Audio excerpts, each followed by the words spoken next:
Welcome to the next session, Illusion of Control. Illusion of control is all about the relationship between the conscious and the subconscious mind.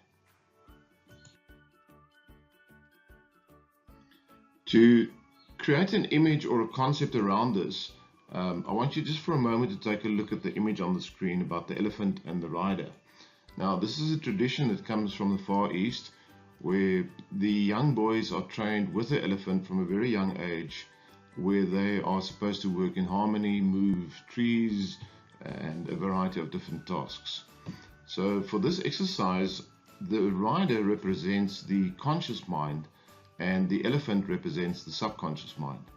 Now, in reality, if we had to scale them, then the elephant probably would have to be about 1,000,000 times larger in comparison to the rider itself. Because if we look at the capability of the subconscious, then it is by far more capable than our conscious mind. So let's just for a moment look at the difference between the rider and the elephant, or the conscious and the subconscious mind. The first thing that we need to realize is in this exercise, the rider represents the conscious and the elephant represents the subconscious mind. The main difference between the two is that the rider believes it is in control.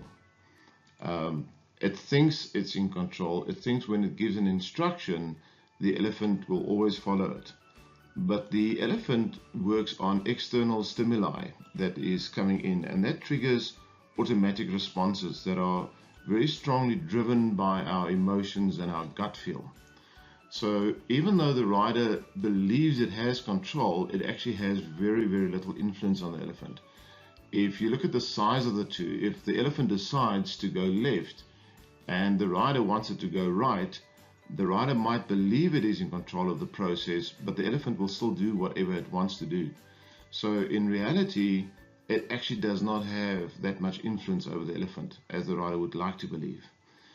The rider also looks at life completely different. The elephant is always in the moment, where the rider very often looks to the future, plans ahead, it can hypothesize, and it can build a strategy with steps as it wants to follow.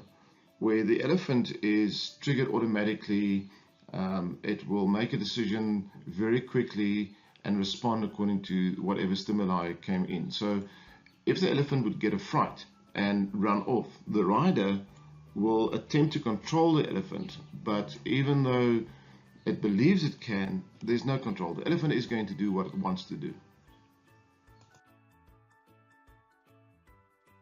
So it's important for us to realize that the rider does not have the control it believes it has, and see the role more as an advisor. So it makes a suggestion to the elephant, and then the elephant would decide to follow. But in reality, we don't consciously think about the elephant. We don't go around wondering, I wonder what my subconscious mind is thinking now. We live in this illusion where we are in control and we believe the subconscious mind is aligned. Now, a good example of this is when people take out a gym contract. Part of the brain understands that a gym contract and going to the gym, exercising and living healthy will be good for our health and our longevity. So we go consciously take out the contract, but we go maybe 6 times, and then one morning we just don't pick up the gym bag. We're just a bit lazy today, and we come up with justifications of why I don't have to go today. That is the elephant taking control. So now the rider decided it wants to go to the gym. The elephant says, I don't want to go to the gym. The two are out of sync, and now the rider comes up with, I wonder why, I wonder what is wrong, I wonder what happened, how did this happen? And it starts to measure and judge self. So very often we come out with the thought, I'm not disciplined enough, and that just snowballs into different areas of our lives. So the critical part in coaching is to ensure that the rider and the elephant are actually in harmony, that they want the same thing. Because should they ever compete, the elephant will win. So it's critical for us as coaches to understand the difference between the conscious and the subconscious functionality to ensure that these two are aligned. The rider lives in its own world, it lives in its own reality, a different one to the elephant. It's got different needs, it's got different outcomes, and it's critical to understand these two. the writer also believes that it has control. And that's why we call this section the illusion of control.